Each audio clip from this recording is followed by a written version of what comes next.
countdown, so I know. See, middle of the sentence, it just jumps in on me. Hooty hoo, everyone. Not going to do the big flashy opening. This is a serious topic that we're covering tonight. This is probably as close to journalism as we've come, so that's fun. This topic isn't. So we're going to approach this, ready to fight the power. We'll put it that way. Laura, you can use your own last name if you want. It's up to you. Tell us what we're talking about tonight. Okay, so a little bit of background information. Someone that you guys have had on the show before, his name is Eric, and he is a local journalist in this area. He's on a radio show before. He writes for a blog called A Minor Detail. And he was presented with a story a few months ago about a judge who was up for re-election who gives disgustingly light sentences to criminals, specifically pedophiles and rapists. So once he was put onto the story, he started doing some investigating, and he has written a few blog posts for A Minor Detail about her sentencing. And the way that he organized these posts is it was very, very detail-oriented and not opinion-based. It was, he basically just walked you through the case. He said, here's a case that she presided over. Here are the facts of the case. Here's the sentencing that she gave. And now it's up to you, the voters, to decide whether or not you believe that this was a just sentence for the information that was presented. And he published a couple of these. Now, the problem is that this same judge also is presiding over a custody case that he is involved in. And not surprisingly, the judge found out that someone was writing articles about her. But what should be surprising is that she began to use her power on the bench to get back at him in his custody case over these articles that he was writing as a journalist. And this is based on data that every time he and his attorney have submitted motions to her, she sits on the motions for as long as possible. They have a motion that's pending that they submitted. I think it was like 13 months ago or 15 months ago or something like that, that she still hasn't ruled on. There's another motion that has been 3-4 weeks, something like that, that they submitted that she still hasn't ruled on. However, every time his ex submits a motion, she rules on it within a couple of days, max, if not the same day or the next day. It's very, very quickly. And she has... And I assume these are one-sided rulings. Yes. Yes. So every time he has asked for a hearing, he has been denied. So he has a stack, like a literal stack. Binders on binders on binders. Yes. Like not binders of women, but binders of evidence on a woman. I do appreciate that little joke because no one ever gets it when I make it. My wife side-eyes me every time. But yes. Continue. Of evidence that he has been trying for months to present to the court. And he hasn't been able to. The judge keeps denying him the hearing. Every single time he puts in for a hearing, it keeps getting denied. Every time he goes into court, every single time that he has gone into court for a hearing, even when a hearing has been granted for something that the ex has requested, he'll go into court and he will bring multiple witnesses, again, binders of evidence, to present to the courts. And the judge refuses to listen to what he has to say. The most recent time that he went to court, he had brought a provider, was there. His attorney told the judge, I have a provider here who needs to testify to the neglect of the children, or at least one of the children that she has observed. This provider it's a provider, so it's a mandated reporter, wants to come up here and speak about the abhorrent conditions that she's witnessed this child subjected to. And the judge literally said, and I quote, quite frankly, I don't care about that, in that high-pitched, flippant tone, and refused to allow the provider to go up there and speak. Now, there is a standing. Quick question. Yes. Are you allowed to record in court for these? And has that been done? No, you aren't allowed to like personally record, but the court system itself records everything that's on record. And these were statements that were made on record. So they were recorded by the court system. And is that if I submit a Freedom of Information Act request, am I going to be able to get those, do you think? I don't know if you can get them for free, but you can request audio recordings for $25. Like, I know that you can purchase them for $25 for an audio recording of a hearing, but I don't know if you can get them for free through like a PIA or a FOIA. I'll look into it then. Yeah, you can look into it. Mm-hmm. So that's the kind of that's basically what he's facing as far as this judge is outright refusing to even listen to the evidence that he has to present, is outright refusing to listen to third parties, providers, mandated reporters present evidence, to present depositions of things that they have observed concerning these children. And I think that, I mean,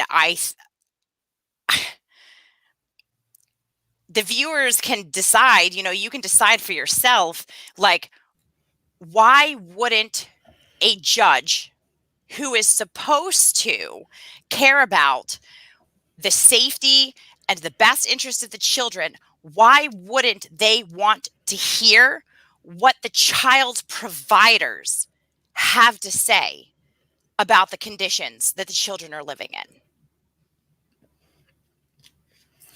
So this is Theresa Adams as the judge. Yes, Theresa Adams is the judge. Public figure, so come at me. Yes, and she's up for re-election. This is a re-election year too. So here's remember, the most disappointing part. We've tried that shit in Nebraska a couple times for some judges that did some questionable things. Judges are insanely hard to get recall or to. They always win re-election because no one cares about judges. Yeah, nobody cares. A huge groundswell grassroots movement to get that done. Yes, but it has happened in Frederick County. It has happened at least once. At least once. There is actually one of the sitting judges in the county unseated a judge who he was a sitting judge, and he this other guy formulated a campaign and ran against him and actually unseated the seated judge. Is there someone running against her? Unfortunately, no. So if is NODA an option? Yes. Okay. Yes. To my understanding, in the state of Maryland, when there's no opponent running against the judge, it's like an up or down vote. So everyone Vote against. Vote no. voted. Yeah, and Yeah. obviously our reach probably isn't great into specifically this county, but if you are watching this, share this video. This is important. I get it. This is not as fun as our normal podcast. It's not as clicky and all that stuff. But this is why we do what we do, because these issues matter. Yeah, that's Iowa, Carl. Anyway, so then, are there any other news outlets covering this? I don't know of any yet. Mhm. I did have someone reach out to me. I'm not sure if they're going to cover it or not. Okay. Yeah. So, but there's still another piece to the story that I haven't revealed yet. Okay. Continue. I'm sorry. That's okay. That's okay. So, not only is this judge refusing to hear all of this evidence, so after time after time after time after time after time of trying to present this evidence to the judge, Eric then decided, like every good libertarian, that if the government isn't going to listen, we'll let the people listen. Because if the government isn't going to do their job, then it is the job of the people, the voters, to know what their government is doing, especially if what the government is doing is not in the public's best interest, specifically not in the best interest of children. So he began posting, he made some posts on Facebook, calling out this judge specifically, calling out opposing counsel, who is a piece of work in her own right. She has perjured herself many times. And again, there is hard evidence of this. Like everything that I am saying, there is documented evidence and or a third party's testimony to back up what I'm saying. Like, I'm not just throwing allegations out there willy-nilly. These are not my opinions. These are things that are either documented in writing of some sort or are testimonies that have been provided by other third parties that are related to the children. So he began, making Facebook posts talking about this judge, talking about some of the other government agencies in the county that have let his children down and have failed his children because they have continued to allow this level of behavior go on. And they have witnessed it and they have admitted to witnessing it, but they have also failed to take the proper steps to change the situation that the children are in. So here we have a judge who refuses to hear the evidence, and then other government entities that have heard the evidence but have refused to do anything about what they've heard. And so he went on social media, he made these posts about the government agencies, and of course, not surprisingly, the ex and her attorney filed an injunction, which was then granted by this judge who is up for re-election without any justification as to why the state has an interest in silencing his First Amendment rights. So basically, he made posts calling out the poor behavior of government agencies and government officials. And the judge, who was one of these agents that he called out, who is up for re-election, who is in the hot seat, used the power of her bench to silence him.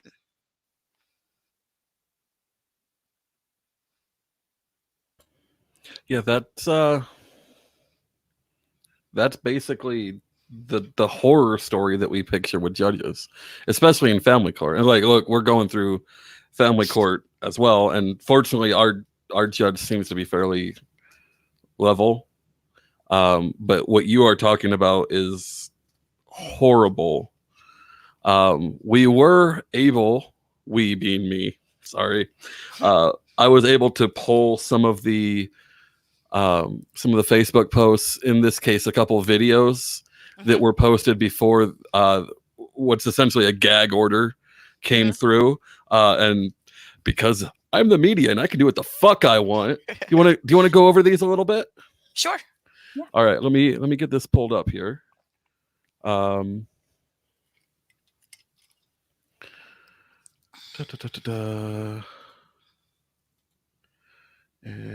sorry, I don't do the screen share very often. It takes me a second. Boom. Are we going to have sound? Let me know if you guys can hear this. There is no sound associated with it. Oh, okay. Yeah. Okay. So can you kind of talk us through what's going on here? So this was an activity at this was an activity that both parents attended with both of the children. And it was something that it was an activity that Eric had it was his idea. He wanted to take the kids. She insisted on going. She would not let him take the children by himself. She insisted on going. And she spent the entire night doxing his interactions with the children.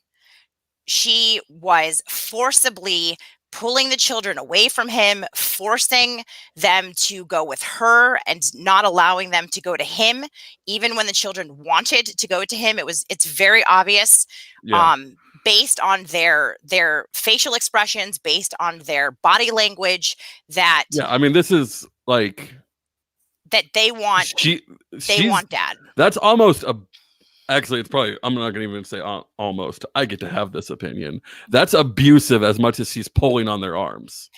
It's almost, watching it, it's particularly disturbing. I mean, she's almost got a talon grip on these kids. Like, she not only can't let Eric have them or you know, take them into the bathroom, something as simple as, you know, something every single dad and mother does is take their child into the bathroom. She can't even let them leave her side, even though they so clearly want to be anywhere but with her. It's almost, you know, it's sickening to watch just kind of these like talons sink into these poor innocent kids that just clearly want to be with their dad or doing their activity or, you know, enjoying their time as a family that she's obviously not allowing happen. Were there bruises on their arms? Because she was not holding loosely.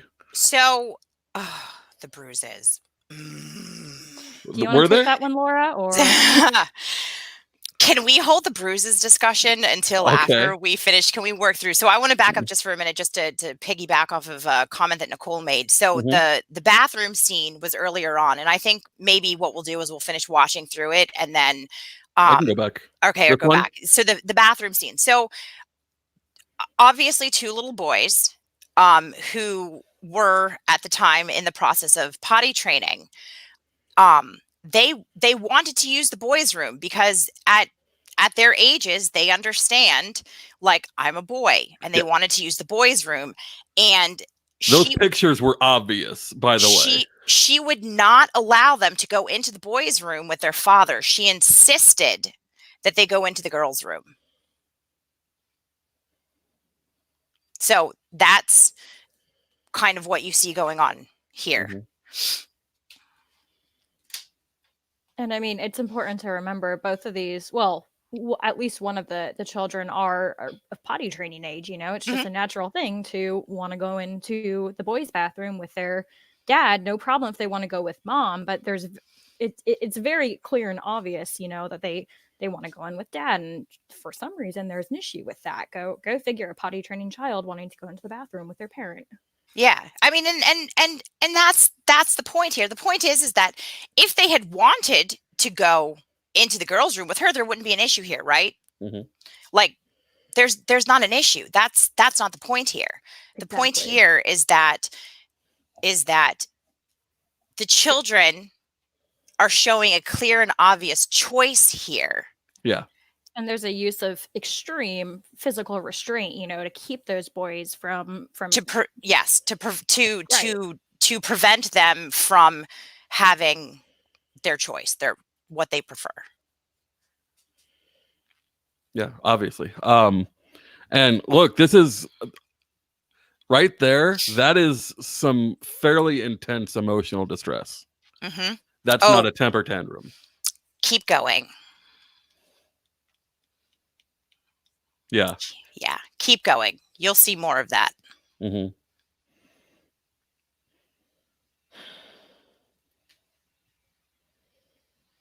I mean, this is not altogether. I'm sorry, that's actually just tough to watch, and I'm sure it's you're involved. That's probably tougher for you, but yeah.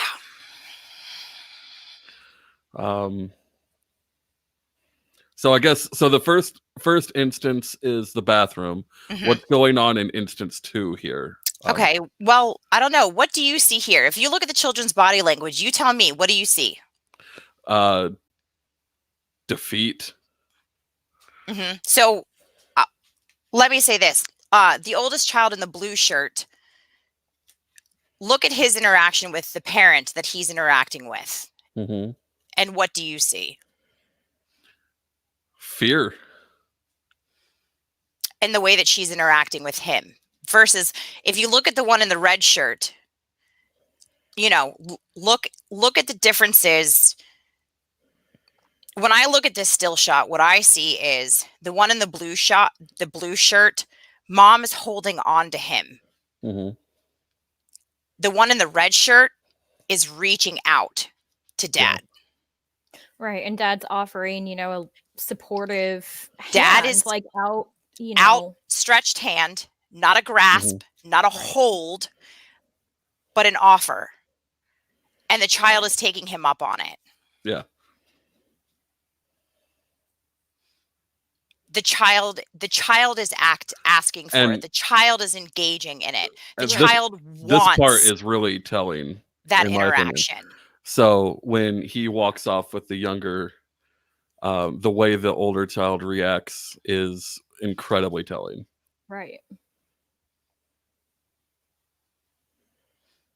And then the older child isn't even allowed to follow because you can tell by the body position. Mm-hmm. The older child is scooted off literally in the opposite direction. And then here, just like Laura had pointed out, in the previous instance, we have kind of the similar interaction where we have dad with an open hand trying to be, just there and supportive. And you have mom yet again with the talons in, kind of latching on and not letting, the child go where they want to go, do what they want to do.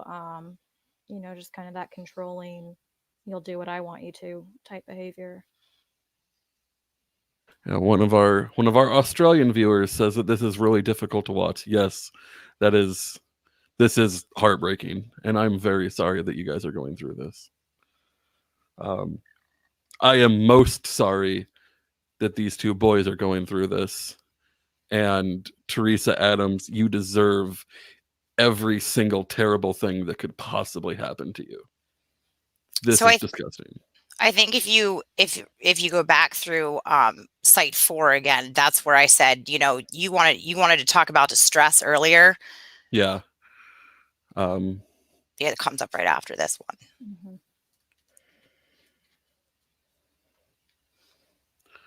I mean, it doesn't need a narrative. I think body language and facial expressions tells the story without narrative. Mm-hmm. And the judge refuses to see this. This has been brought to court 2-3 times, I think. It's been presented. It's been presented as evidence in motions. Outright refuses.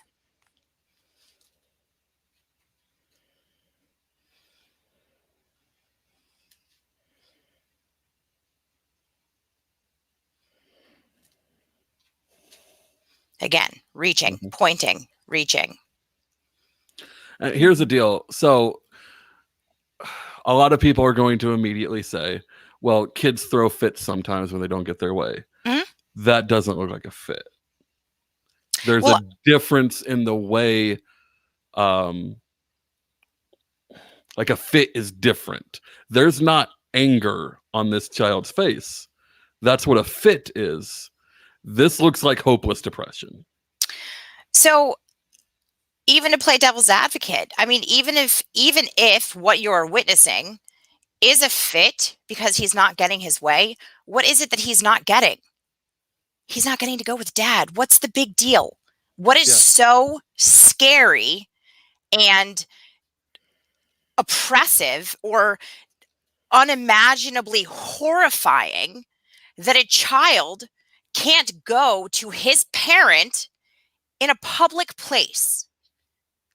A parent who has unsupervised visitation, not much of it, but he does have unsupervised visitation. What horrible thing is he going to do in a public place to his child that he couldn't potentially do? He's not a threat. That's been ruled out. That was already ruled out. Trust me, because that came up too in an earlier motion, but it was ruled out by an expert witness, came in and ruled out the fact that he is not a threat to his children. Yeah, that's, So- I mean, that's obvious Right. by looking at it, you know. Okay, so I'm gonna pause this for a second and get set up for the next one. Man, that is heavy. I'm sorry. Well, and I Um, think go ahead. what's important for everyone to kind of take from all of these videos is looking at them. Eric's 100% just a dad trying to fight for his boys. You know, Yeah. he is 100% trying to do everything right, and at every single turn, every single, you know, step of the way, the judicial system is just screwing him. They're not even screwing him. Screwing him would be letting him have an opportunity to be heard.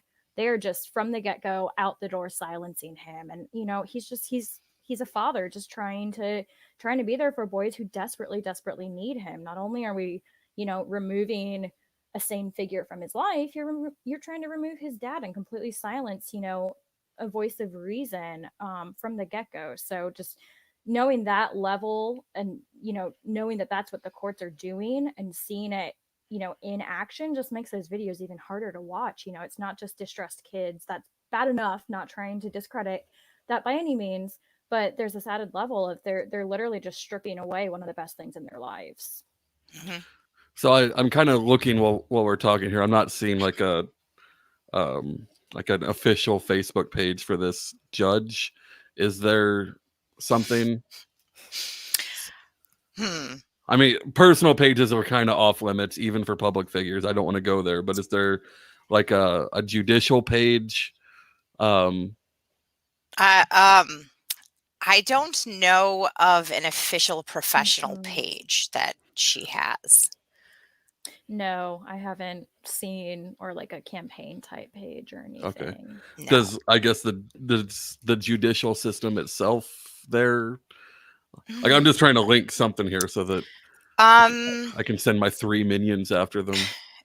Facebook page, I'm not sure. I know that there's definitely like a county website page that will have phone numbers and addresses, like if people want to call or send letters. Obviously it's a government agency, so voters, the public, Mhm. you know, that have every right to contact them if they're dissatisfied with the services that they're providing.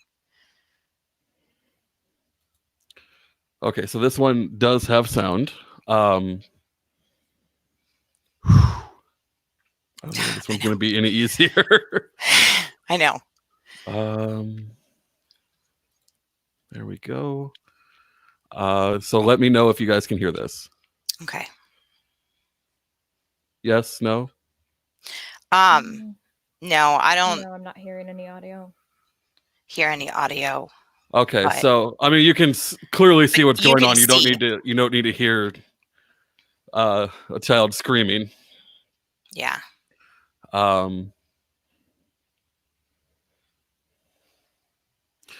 Oh man.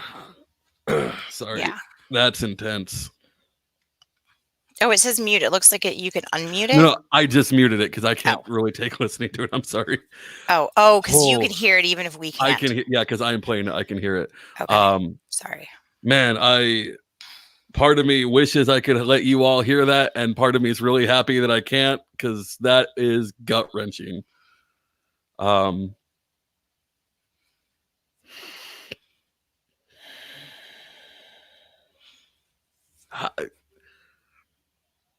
Is this judge a parent? You know, I don't know for absolute certain. I want to say yes. Like, I feel like she has a couple of adult children. But I'm just going to say that she probably abused them then. Fuck her. I'm going to come out and say it, Theresa Adams. If you're willing to let this kind of stuff happen to someone else's kids, I'm just going to assume you did the same shit to your kids. Fuck you.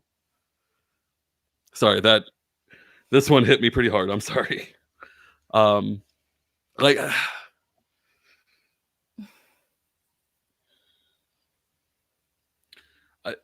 I don't know. Like, I don't have words. Like, I'm afraid to turn the sound back on. That was heartbreaking. That wasn't like a little bit ago we talked about having a fit. That was not fit crying. Yeah. I've heard it in person many times. Just about every time that they have to go back. So I assume that you're kind of on the same schedule we are, where it's every other weekend and like a couple weeks in the, or I don't know, I guess however long in the summer. Maybe you don't have summers like we do. Oh, no, not even. No, it's every other weekend, and then a couple of hours on a midweek, like one evening in the middle of the week, and then every other weekend. So I understand shared parenting can be a little difficult for scheduling purposes. However, they live in the same town. Yeah, and I assumed that was the case.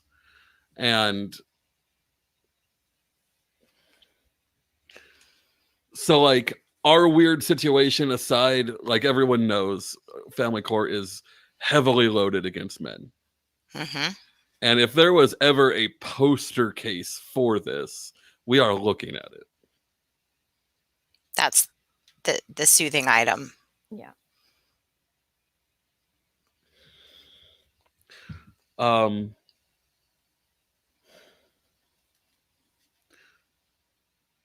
Okay, so I'm gonna turn this one off. Okay. We'll move on to the next one. So I remember, I don't know if I grabbed this one or not, but I remember seeing one. Yeah, it is this one. Come on, open up. And I'm just gonna keep it muted since you guys can't hear it anyway.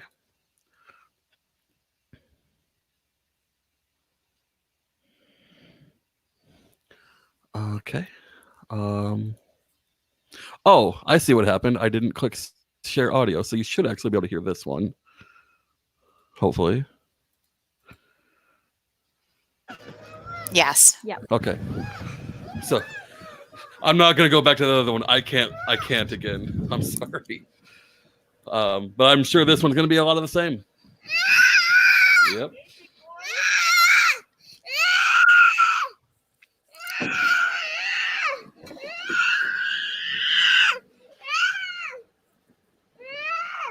Jane, what's wrong?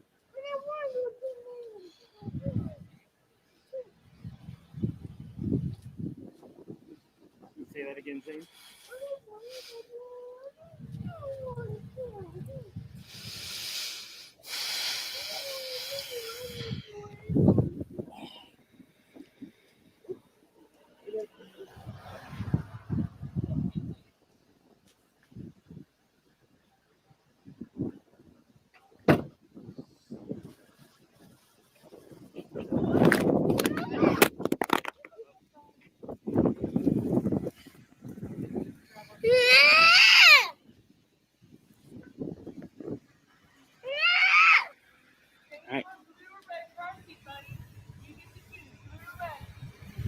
Here, can Grandma take you over, bud? No. Blue. Okay, can we pause it just real quick here for a second? Okay, because this is really important, and so I'm going to have you like back up and replay it again. Are we talking about the car seat part? Yeah, the car seat part. Yeah. So go ahead. My initial thought there is I assume these children do not look to be the same size. Their car seats cannot be fucking interchangeable, right? They're not the same size. There's about a 20-pound weight difference and a good 4 to 6 inch height difference. And she's just switching them between car seats. She says that in the video. It's that part's coming up. So first she asks the oldest child which color he wants, and then if you keep listening, she tells the younger one, no, it's okay. You switch out all the time. You switch all the time. Which is illegal. Those car seats are rated for certain sizes and ages. Here, can Grandma take you over, bud? No. Blue.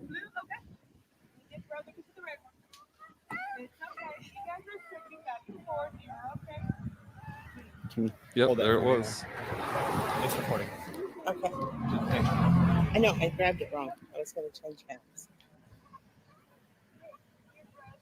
And I apologize for the upside down, everyone. It's still pretty obvious what's going on.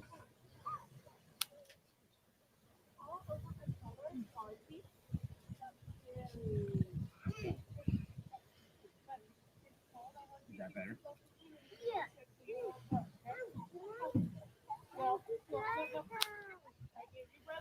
Can you say that again, Zane? I know, buddy. You're getting that right, Mom? Yeah.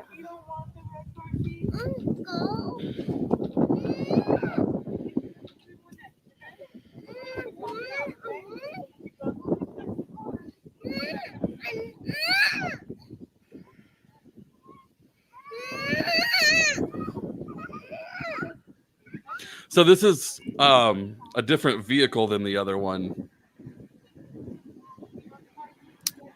Is there a lot of different vehicles here? Do they change different car seats in different vehicles? Like, Well, what you're seeing this is her vehicle. okay. The first one was his vehicle because the child was leaving to go. He was trying to put the kid into his vehicle because to take him back for the exchange, to return him. And each parent has 2 car seats. So the car seats don't actually physically exchange cars. But they don't. Each parent has their own set of car seats. Okay. Right. Yeah. That just kind of, I wanted to make sure that was understood. Like, yes. what's going on with the car My seats. vehicle. And in theory, each car seat Get away is from my designated vehicle. for each Get kid, away from my vehicle. as it should be. I'm sorry. So it was playing at the same time. Can you say that again just to make sure everyone heard you? Oh yeah, I was just saying, each parent has their own set of car seats for the boys, and in theory, each boy has their own car seat with each parent, but only one of them from this video apparently adheres to putting the proper child in the proper car seat, even though there's a sizable difference between them. I mean, that anybody who's a parent recognizes the importance of making sure a car seat fits properly. So yeah, and like, look, we're libertarians over on our end, so there's always going to be kind of a fuck the law, but not when you're dealing with kids, like, or safety. Right. Yeah, like because it's one thing. It is one thing to say fuck the law, and it's quite another to say fuck safety. Yeah. Especially when it's a child. Yeah. Can't look out for themselves. And realistically, man, like the one job that you have as a parent is to see your children safely into adulthood. Like, right. Well, let's let the video keep playing because there's a few more telltale parts here towards the end. Okay. Mom. All right, Zane, I love you.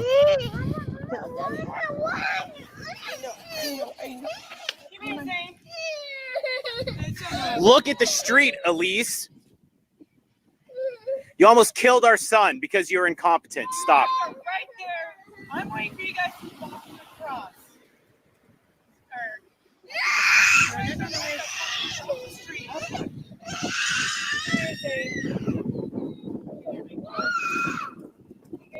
yeah, I don't think attention to detail is her strong suit.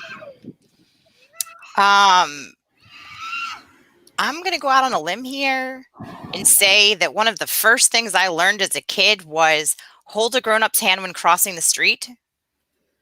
So calling your child to cross a street, not even a parking lot, but to cross a street without holding an adult's hand, like a child of that age. Generally, I'm not a parenting expert by any means, but I usually wouldn't call my child across the street when there's cars, oncoming traffic coming down the street. Just parenting 101. It's not good form. Yeah. All right, and then this is the last one I was able to pull.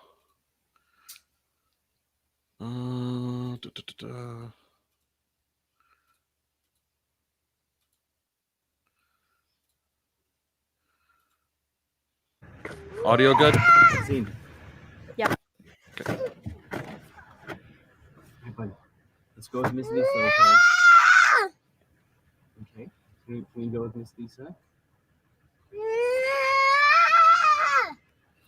Okay, who's Lisa? Third party that was conducting the exchange. Okay. So this is contentious enough that there are mediators involved in the exchanges. Yeah. Okay. Look, Miss Lisa's right over there. Arthur just barely woke up, so he's gonna need some coaxing. Are any of these kids going with him down here?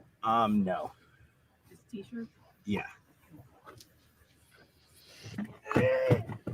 All right, Arthur, time to go. All right, Zane, time to come out, buddy. Hold your pizza. Okay. Hold your pizza. All right, Zane, come on. You gotta go. It's time to go, buddy. No, want to. Buddy, it's time for us to go, okay? We gotta go. Okay. All right, come on, buddy. I Let's don't take one. want to go to. Oh yeah, just one. There's only one, yeah. Lisa, you might have to come around to the other side. Or here, I'll get him out.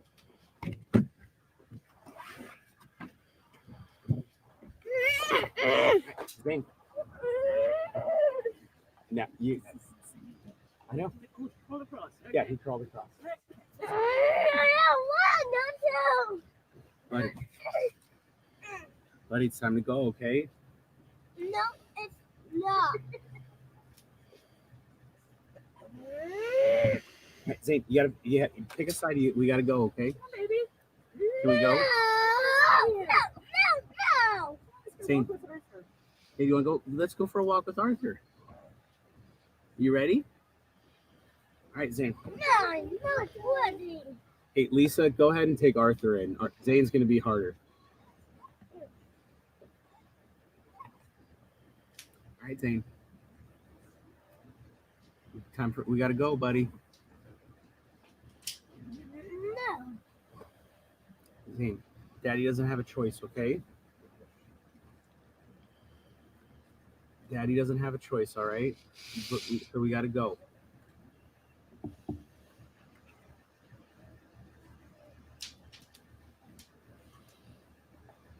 Zane, it'd be a big help for Daddy if you got out of the truck, okay? No, I want to.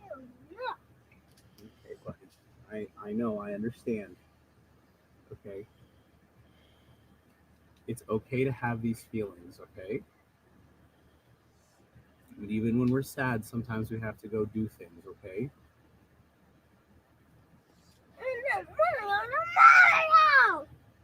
Okay, buddy. I understand, all right? And it's okay to feel that way. It's okay to feel whatever you're feeling, okay? But we still gotta go, okay? So can you go with Miss Lisa? Can you go with Miss Lisa? I don't want to go. Okay, this is not gonna be fun. Okay. Come here, buddy. I think that's what we're gonna have to do.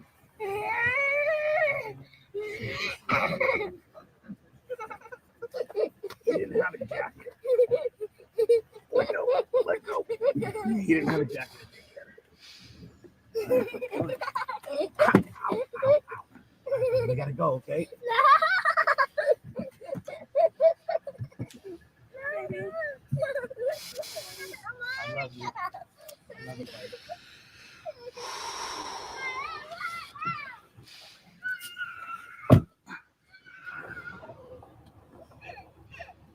Is there anything else in the last 40 seconds?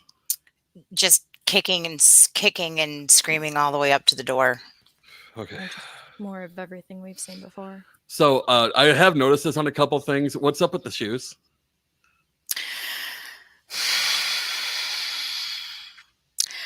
Yeah, that's a really good question. So your guess is as are good as those mine. the shoes that she sends him over to you guys in? Yep, Okay. it's been that way for What months. I thought. So been that does way she for not months. know what happens when you wear shoes that are quite possibly not completely balanced? Like what that can do to your hips and back for the rest of your fucking life? Jesus Christ. And I know that sounds like a small thing. It's fucking not. You can fuck up someone's back for the rest of their life if they are a developing body doing that shit to them. That's not a minor thing. I'm sorry. I'm yelling. I Nope. apologize. No. Yep. Yeah. Yep. That's Yep.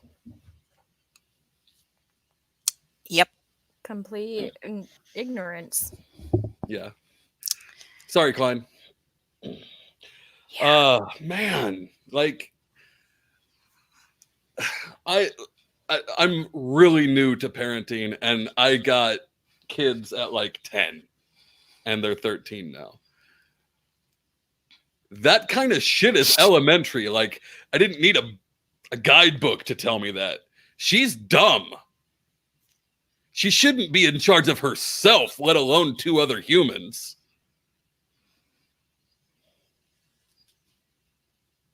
Apparently, a judge disagrees with you. Right. Videos aren't even, it's not, she doesn't care. They're not worth watching. You know, character witnesses. don't Quite matter. frankly, I don't care about that. Is an It exact doesn't quote. matter. Quite frankly, I don't care about that. About children in the wrong car seats, almost getting run over by cars when their mother calls them out in the street. Or hearing the testimony of a provider. Any of it. Yep. So here's the thing, Sammy. That's theft. Actually, legally, if they send him back with shoes that he didn't come with, that's technically theft. We've had that discussion with our girls, so that's how I know. We have to send them back in the clothes that they came in. Yeah, Klein, my buddy Klein came in late. I don't know what's going on, but I don't like this judge. Basically, dude, this. I'm trying not to say just angry things that'll hurt the case here, but man, all the terrible things, let them happen. Anyone who would do this to a child or allow it to happen is subhuman and deserves every terrible thing that can happen to them. And she continuously comes up with every excuse after excuse after excuse after invented excuse, because again, that's what happened in the last hearing. In the last hearing, she literally invented an excuse to not hear the evidence, because it was obvious from the very beginning that this is something that she did. She did it in the last hearing, and I would assume, I haven't sat in on previous hearings specifically, but her tone of voice changes. Like, there's a very distinct change in the tone of voice that she uses when she speaks to each attorney. Mm-hmm. And so it was very obvious, based off of her tone and her body language from the very beginning of this hearing, that she had absolutely no intention of wanting to hear this evidence. And she attempted, well, his attorney spoke first and basically told her. So first she tried to say, well, I don't have jurisdiction over hearing anything to do with the custody. And then his attorney was like, well, actually you do, because the hearing that was granted specifically says that you're supposed to address access, like issues of access or matters of access or whatever the exact wording was. But he told her this is what it says. So actually you are supposed to listen to what we have to say. She literally swivels her head over to opposing counsel and says, well, I don't have to listen to this, do I? As if she's begging opposing counsel to give her an excuse as to why she doesn't have to hear anything to do with access to the children. Well, opposing counsel didn't give her what she wanted. Opposing counsel was like, actually, Your Honor, it was a joint motion. Now, granted, opposing counsel, like they had their own agenda as far as how they wanted access of the children to change. But irregardless, it was a joint motion that was filed and granted that the judge was supposed to hear about access in this specific hearing. And so then when she didn't get what she wanted from opposing counsel, she hops on her computer and starts scrolling through. And then she goes, oh, well, I can't possibly. And again, oh God, if you listen to the audio, like Zach, if you actually ordered the audio and you listen to it, you'll understand what I'm saying when I talk about her tone and how her tone changes. I couldn't possibly listen to anything that has to do with access to the children because the children have an attorney to represent them. And that attorney isn't present, so I can't do anything or make any decisions that have to do with the children without their attorney present. Crickets in the courtroom. And then Eric's attorney pipes up, Your Honor. So what the children have is a child privilege attorney, not a best interest attorney. Now, I don't know how it works in most states, but in the state of Maryland, a CPA, a child privilege attorney, and a BIA, a best interest attorney, are two very different. They serve two very different roles and purposes here. Mm-hmm. Now, it is true that a BIA can act like a CPA, but a CPA cannot act like a BIA. This is who we're talking about, right? Yes, that's her. That's her. Yep. So a BIA can perform the roles of a CPA, but a CPA cannot perform the roles of a BIA. So it can go one direction, but it can't go backwards the other way. The children have a CPA, the one that has less privileges concerning the children. Mm-hmm. So basically the role of a CPA, they're like a document procurer. Like they go in, they review the documents and they decide whether or not those documents need to be released to the court. And that's it. That's all they do. All they do is to make a decision onto whether or not the court should have access to specific documents related to the children. And then what the court chooses to do with those documents once they're released, once the child's privilege is waived, is up to the court. They don't weigh in with any sort of an opinion or anything like that. All they say is, I reviewed these documents.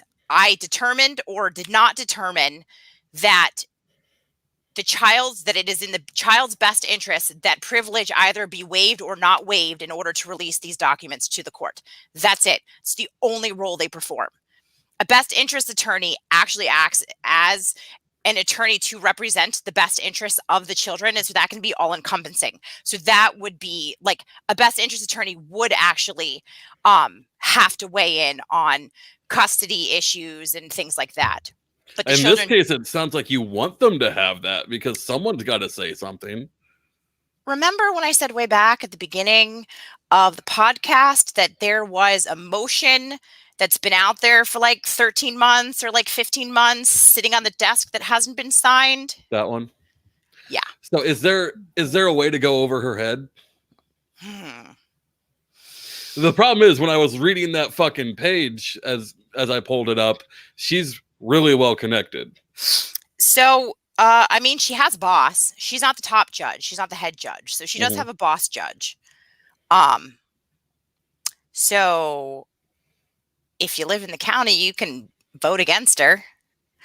If you don't live in the county, you can write a letter to her boss. There's no appeal process, or like seriously, this is a conflict of interest. Yeah. Like we've been avoiding that part of this. This is textbook conflict of interest.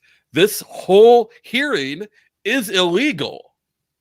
So, I mean, if nothing else, prime appeal status, because this can't happen. Our justice system, as fucked up as it is, still has measures to prevent this, and they're letting it happen anyway, which is proof the government doesn't give a fuck about you. yeah. So you want to know what's really shitty about the situation? Hmm. In order to file for an appeal, you have to have something to appeal. Yeah, they know that. And if you keep denying hearings, there's no hearing or ruling to appeal. You get the catch-22 here? Mm-hmm. Oh, she's doing it on purpose. Yeah. She's. I almost dropped a word in there I don't use very often. Sorry. Well, and isn't it's just so convenient how one side's motions or anything they file gets, a judgment or a ruling, I'd say within 3 days, Laura. Is that accurate? So Sammy That's has a average. point. Are judges in Maryland party or nonpartisan? Nonpartisan. So you can't go to like the party boss and say, hey, your person's fucking up. No. No. Which obviously wouldn't do much either, but sometimes you might get like that one weirdo that's like, oh yeah, that's a problem. But Yeah.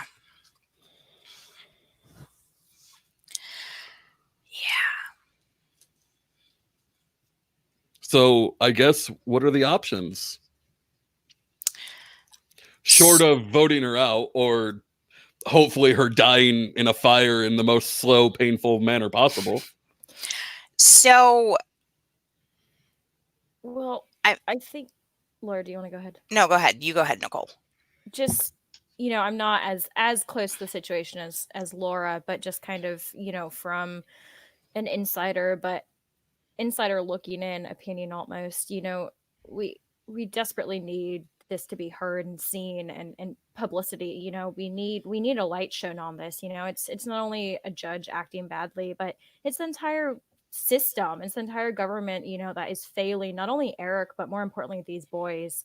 They're being failed at every single level from, the local sheriff's department. One of those videos was filmed in front of the police department, and absolutely nothing happened or came of it. I'm they're just- getting- Sorry, just Yep. going to say that there are multiple police systems that are involved here, and the sheriff's department is not the problem child. I just want to throw that out there. In Right. defense of the sheriff's department, anyone in the county who's listening, in defense of the sheriff's department is not the problem. There have been other police departments, right. Yeah. like law enforcement departments, that have presented a problem, but the sheriff's department has not. Laura, I just want to make a distinction. I don't want to throw anyone under the bus who doesn't deserve it. No, you're right. Laura's absolutely right, and thank you for catching my air there. Yeah. There's multiple jurisdictions Yeah. at the county level, the city level, across the board. But the root of what I'm trying to get at is, these boys are being failed all across the system. From the microscopic, super local level all the way on up to the county judges level. So just really awareness, making sure people see this. If you're in Frederick County or, Maryland, even just voting is important, obviously.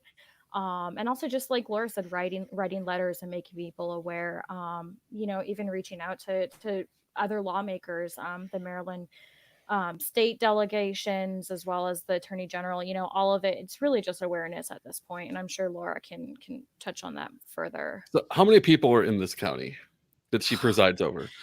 Sorry, let me back up. How many people are in her district that you would like have to target to get her removed? So it would be the entire county. Actually, it's shame on me because someone asked me this exact same question earlier today and I didn't look it up. Her district is the entire county. Okay, well that's easy. Frederick County, Maryland. Yeah, so it's Frederick County, Maryland. Yeah.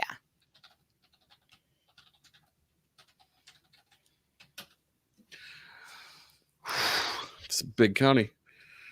252,000.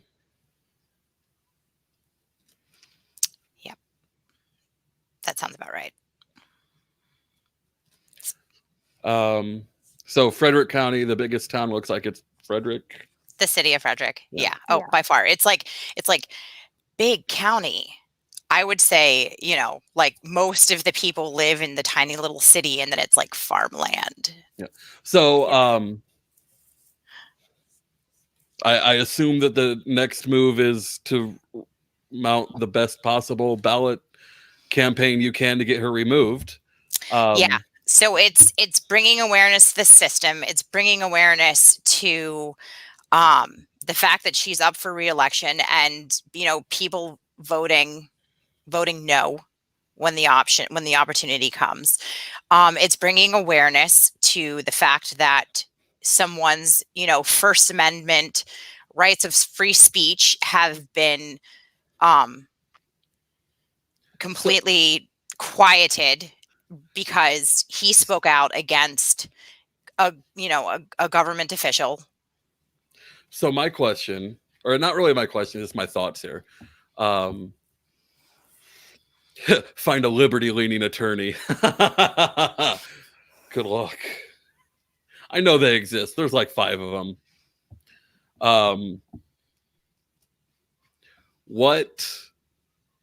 I assume like the people don't like jumping into like the family court issue.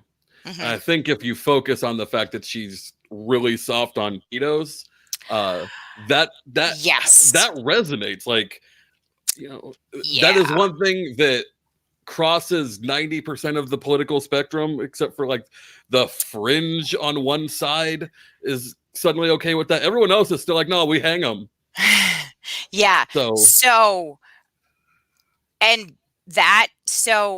That's exactly where this started. If you remember, that's where this started. That's where Eric's focus as a blogger and as a journalist started. It started, I mean, he didn't even touch on her civil cases at all. It was all criminal cases. why is she working both? That's the way it works. So in the state of Maryland, the way that it's structured is the circuit court handles criminal, so district court handles criminal cases that are like the lower end of the spectrum criminal cases, and then circuit court handles criminal cases that are like the higher end criminal cases, and family court. Family court is always handled by the circuit courts in the state of Maryland. And also the more important criminal cases. All right. Sorry, I'm willing to do what I can. Are you open to more interviews? I assume yes. I mean, if there's an update, yeah. To keep like for other keep people posted for other outlets, because this isn't about my viewership or any of that. Yeah. This I is didn't about realize. Yeah, I didn't realize that you had. I didn't realize that you had such big connections. But I mean, yes. most of my connections are going to be other people who are about the same size as us. Okay. But I'm going to start putting feelers out to try to get everything I can. Some of the outlets will be bigger, some will be smaller. One of them might be a presidential candidate if I can twist his arm behind his back. We're going to do what we can because this is what we're fighting for. I mean, listen, you had Sam Robb on here. It was this week, wasn't it? This past Tuesday, like a couple of days ago. And I watched that, and he was talking about, it came up briefly about family courts and in relation to the adoption system. Yeah, and Eric was schooling him in that one, I remember. Listen, I wanted to comment so badly, but my phone was dead, so I wasn't able to comment on that. But trust me, I was silently and not so silently raging when that came up, because look, I have this long-standing frustration with family court in general. And it's not just here, not just in this county, not just in this state. Oh, no. I could tell you stories about, so my sister just went through something recently where a little girl, her boyfriend's niece essentially shows up to family court with a scar across her cheek from here to here. Shows up in court. And the judge allowed that little girl to go back home with a woman who is not even her biological mother, not even her stepmother by marriage. And dad wasn't in the picture. So don't think that, oh, well, the child went home with dad and by default the woman tagged along. No. Dad was in jail. Dad had been arrested and the children had been left with her. And again, mandated reporters, schools, there wasn't like an doctors, aunt or a grandfather or anyone the kid could have gone to. Well, their uncle. That's why like my sister and her fiance were in court that day, because he was trying to get custody of his niece and nephew. I mean, they're supposed to go with family. One would think. You'd think. Is this the same batshit judge? No. This is a different one. Yeah, completely different state. So all the way on now the we're other, just talking more, about more how your neck of the fucked up woods. the Yes, Just the the family first court in one. general. Yeah. Family court in general. Yeah. Like I said, No. we're lucky that the judge that we have is like semi-decent. Now, but I will say that eventually that judge did come around and did eventually end up awarding custody to the uncle. After how many emotional scars to go with those physical ones?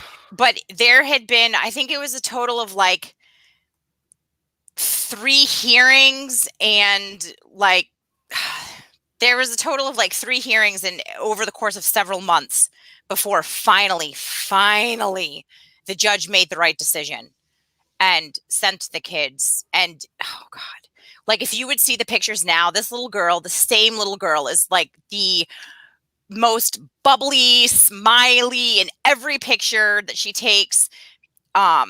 This was the other thing too. This woman was jealous of the little girl because she looked like her biological mother. And so in a jealous rage, one night she had shaved the girl's head bald. Yes. So when they got the girl, her hair was like, I mean, it was in the process of growing out again, but it was like boy short. And they're Mexican heritage. And so I don't know how much you know about that, but it's a very like culturally, like hair for little girls and long hair for little girls is a big thing for them. I'll put it this way. I'm the only white boy that my mama had. And Yeah. if something like that had happened to my sister, there would have been a literal war. Yes. Okay. So people would have died. So you can understand the implications of when she shaved this little girl's head bald.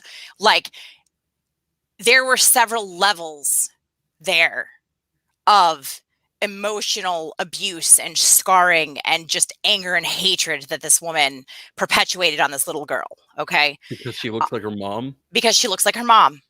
Because her dad used to make comments about how she looked like her mom and reminded her dead mom, granted. So there was not even the possibility of dad getting back together with mom or like any justifiable reason to be jealous of mom because mom is dead.